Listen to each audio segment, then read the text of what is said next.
tại đầu một go. Rồi thế cho ra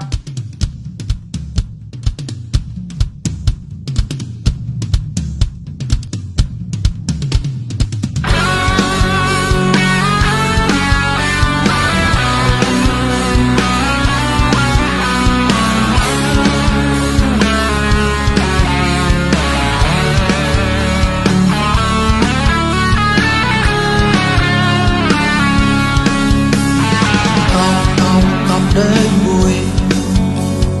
tóc cao mùi tóc nan mùi tóc luôn ta MSAF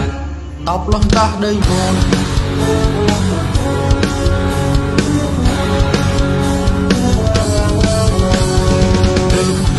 đừng buông tay con tô cho nên tay rõ na nô mà thực tế cha MSAF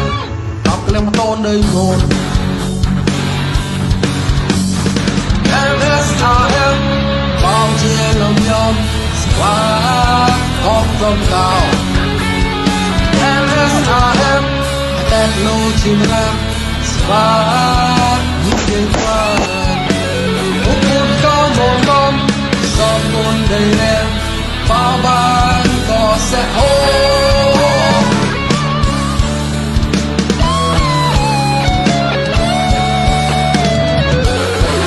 ngày và ngày ghé buổi đời là qua hương mùa mong lúa tay mây mông dòng đi lê ba chắc con la để chắc lòng ta là qua hương mùa mong lúa tay mây mông